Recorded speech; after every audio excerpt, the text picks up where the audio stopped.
ኢትዮጵያውያን የአትሌቲክስ አፍቃሪዎች ስሟን ያቋታል፣ ዓለም ደግሞ ያደንቃታል። ጉዳፍ ጸጋይ ትባላለች። ጉዳፍ ጸጋይ ዛሬ የሰማችው ዜና መርዶ ሆኖባታል። ለኢትዮጵያውያንም ልብ የሚሰብር ዜና ነው የሰማነው። ጀግናዋ አትሌታችን ከስፖርቱ ዓለም የመታገዷን ወሬ ሰምተናል። ጉዳፍ ጸጋይ ለምን ከስፖርቱ ዓለም ታገደች? ምንድነው ጥፋቷ? የሚለውን እንነግራችኋለን። ጉዳፍ ጸጋይ ለመጨረሻ ጊዜ በፌስቡክ ገጿ ላይ ስላጋራችው መልእክትም ተጨማሪ መረጃ እንነግራችኋለን። ይሄ ደስ የማይለው ዜና ከተሰማ በኋላ ማን ምን አለ የሚለውን በዝርዝር ተሰማላችሁ። ለመሆኑ እናንተ ምን ተሰማችሁ? አትሌታችን ጀግና ነችና ልቧን በሚያጠነክሩ በሚያሞቁ ኮሜንቶች ከሷ ጋር መሆናችንን ልናሳያት ይገባል። ዛሬም ጀግና ነሽ እያልን ወደ መረጃችን እናልፋለን። በጣም አሪፍ ነው ጉዴ። ዛሬ አትሌቲክስ ዊክሊ፣ ሮይተርስ፣ ስፖርት ስታር የተሰኙና ሌሎች ዓለም አቀፍ ሚዲያዎች አንድን ጉዳይ ሲቀባበሉት አርፍደዋል። ጉዳፍ ጸጋይ በጸረ አበረታች መድኃኒት ምክንያት ለ4 ወራት ከየትኛውም ስፖርታዊ እንቅስቃሴ እንደታገደች ይፋ አድርገዋል። በዚህ መረጃ ላይ የተካተተው ጉዳይ ምንድነው? ጉዳፍ ጸጋይ መድኃኒቱን የተጠቀምኩበት ምክንያት በግል ህመም የተነሳ ነው። ህመም ተሰማኝ። ይህ ደግሞ ባለም አቀፉ የጸረ አበረታች ቅመም መስሪያ ቤት የታገደ መድኃኒት እንደሆነ አላወኩኝም። ከዛም ተጠቀምኩኝ ነው የምትለው። ይሄንን ብትልም እሷ ተቀባይነት ያገኘች አይመስልም። ከጁን 1 እስከ ሴፕቴምበር 30 2026 ድረስ ማለትም ለ4 ወራት ያክል ከየትኛውም የአትሌቲክስ እንቅስቃሴ እንድትታገድ ነው የተደረገችው። በዚህም ምክንያት ከዲሴምበር 5 2025 ጀምሮ እስካሁኗ ደቂቃ ድረስ ያመጣቻቸው ውጤቶች በሙሉ ዲስኳሊፋይድ ወይንም ውድቅ እንዲሆኑ ነው የተደረገባት።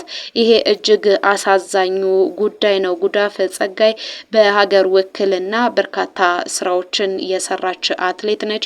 ኢትዮጵያን ከፍ አድርጋ በዓለም አደባባይ ያሳየች አትሌት ነች። ከዚህ በፊት ጉዳፍ ጸጋይ ብቻ ሳትሆኑ ሌሎች አትሌቶቻችንም በጸረ አበረታች መድኃኒት አጠቃቀም ዙሪያ ከስፖርቱ ዓለም መታገዳቸውን እናስታውሳለን። እነ ፀሐይ ገመቹ የቅርብ ጊዜ ትውስታዎቻችን ናቸው። እነ ድርቤ ወልተጂ በቅርቡ መታገዳቸውን ከሰማናቸው ስፖርተኞች መካከል ይጠቀሳሉ።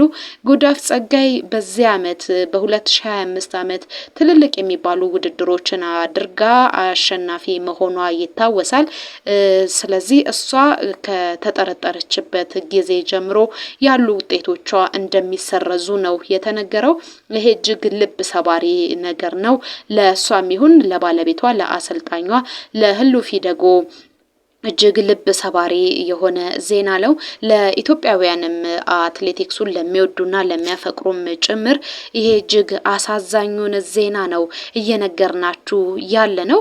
መረጃውን ይዘው የወጡት አትሌቲክስ ዊክሊ፣ ሮይተርስ፣ ስፖርት ስታር የተሰኙ ድረገጾችና ሌሎችም ናቸው።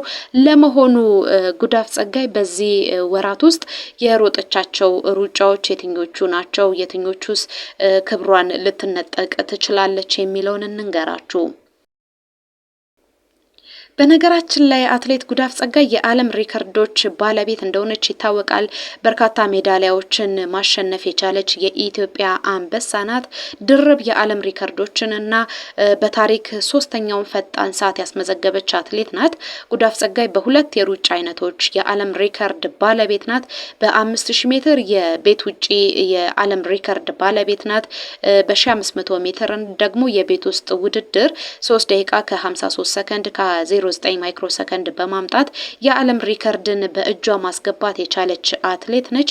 የኋለኛው ሪከርድ ማለትም 2021 ላይ በፈረንሳይ ሌቪን የተመዘገበ ውጤት ነው። ከዚህም በተጨማሪ ጉዳፍ ጸጋይ በዓለም ታሪክ ውስጥ በርካታ ርቀቶችን በመሮጥና በማሸነፍ ትታወቃለች። 1500 ሜትር የገባችበት 3 ደቂቃ ከ50 ሰከንድ ከ30 ማይክሮ ሰከንድ በታሪክ 3ኛ ፈጣኗ ሰዓት አትሌት እንድትሆን አስችሏታል። በ10000 ሜትር ደግሞ 29 ደቂቃ ከ05 ሰዓት የገባችበት ሌላው የአመቱን የምንጊዜው ምርጥ ሰዓት ያስመዘገበችበት የሷንም ብቃት ያሳየችበት ውድድር ነበረ። በርካታ ውድድሮችን አድርጋለች፣ ልምድንም አካብታለች።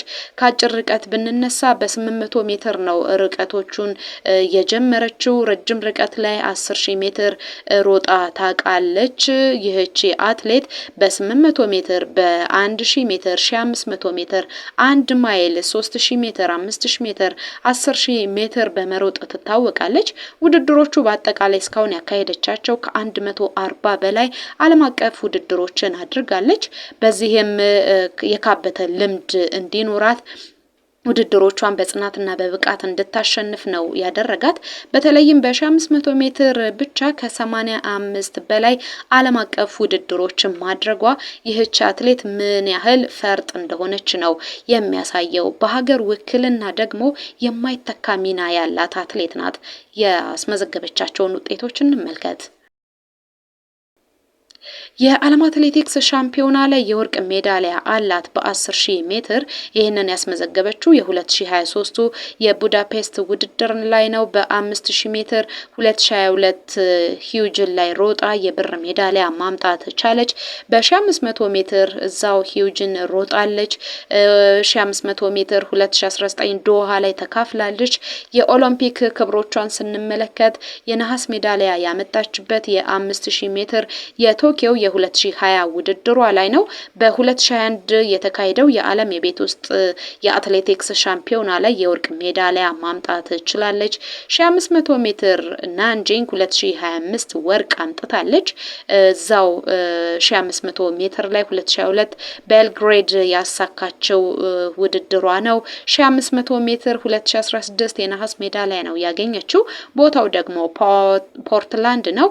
የዓለም የቤት ውስጥ ሻምፒዮና እንደሆነችም ይታወቃል። በ1500 ሜትር የብር ሜዳሊያ አምጥታለች።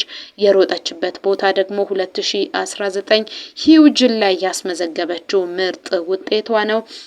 ይህች አትሌት ለበጎ አድራጎትም እጇን የምትዘረጋ ያገኘችውን ገንዘብ ለበጎነት የምታውል ነው እንደ ተመለከት ነው። ለምሳሌ በአምባሳደርነት የሰራችባቸው ቦታዎች አሉ። 5 ሚሊዮን ብር ለትግራይ ክልል አትሌቲክስ ተሳታፊዎች መስጠቷ ይታወቃል። የጽናት የአልበገር ባይነት ተምሳሌት ነች። አትሌት ጉዳፍ ጸጋይ 11ኛው የለንደን ዳይመንድ ሊግ ላይ በ1 ማይልስ ተወዳድራ 4 ደቂቃ ከ11 ሰከንድ ከ89 ማይክሮ ሰከንድ በመግባት የውድድሩ ምርጥ ሰዓት በማስመዝገብ ስትሸለምና ስትከበር በዛ ቦታ ላይ ያገኘችውን ብር ለራሷ መጠቀምን አልፈለገችም። ምንጮቻችን እንደጠቀሱልን ከሆነ የደደቢት ማይክሮፋይናንስ የክብር አምባሳደር ሆና በይፋ ተመረጠች። በዚህም ደግሞ ያገኘችውን ገንዘብ በትግራይ ክልል ላይ ለሚሮጡ ልጅነታቸውን በተስፋ ማጀብ ለሚፈልጉ ለነሱ ይደግፋል። ቢያንስ እኔ የሄድኩበትን መንገድ መድገም የለባቸውም፣ አሸናፊነታቸውን በተደላደለ መንገድ ላይ መቀጠል አለባቸው ብላ ለሀገሯ ለክልሏ አትሌቶች ያበረከተችው ገንዘብ እንደሆነ ብዙዎቻችን እናስታውሳለን። ጉዳፍ ማለት ትልቅ አበርክቶ ያላት አትሌት ናት። ጉዳፍ ጸጋይ ጀግና አትሌት ናት ስንል በምክንያት ነው። አሁን 29ኛ ዓመት እድሜዋ ላይ ነው የምትገኘው። በባለቤቷ በአሰልጣኟ በማናጀሯ ህሉፍ ይህደጎ አማካኝነት እየሰለጠነች ነው የምትገኘው። ይሄ ከስፖርቱ ዓለም የመገለሏን ለ4 ወራት ያክል የመታገዷን ዜና ከመስማታችን ከአንድ ቀን በፊት በይፋዊ የፌስቡክ ገጿ ላይ ምን የሚል መረጃ አጋራች። ከአንዲት እንስት ፈረንጅ ጋር በአንድ ቢሮ ውስጥ ተገኝተው የተነሱትን ፎቶ ነው ያጋራችው። ፊቷ ላይ ፈገግታ ይነበባል። በልበ ኩራትነት እንስቷን ፈረንጅ አቅፋ ነው የምትታየው። ሁሌም ደስታ የማይለያት፣ ሁሌም ፈገግታ ከፊቷ የማይጠፋ ጀግናዋ አትሌታችን ምናልባት እኛ መረጃውን አሁን ሰማነው እንጂ እርሷ ግን ቀደም ብላ ሊደርሳት እንደሚችል ይገመታል። ይህንን ሁሉ ተቋቁማ ወደዚህ ፈገግታዋ መምጣቷ፣ መረጃዎችን ማጋራቷ፣ ህይወቷን በእንዲህ መንገድ ማሳየቷ ለብዙዎች የጥንካሬ ምንጭ እንደሆነች ነው የሚመሰክሩላት። ይህንን ጊዜ በእርግጠኝነት በጽናት በብርታት ታልፈዋለች ብለን ተስፋ እናደርጋለን። እሷ በጀግንነት ያላትን ሁሉ ነገር ሰጥታናለች።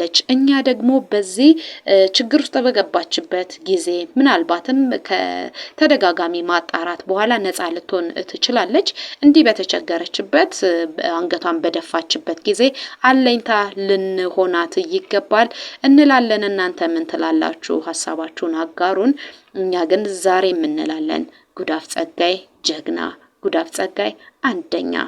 ትበረቻለሽ ጀግኒት፣ ችግርሽን ታልፊዋለሽ።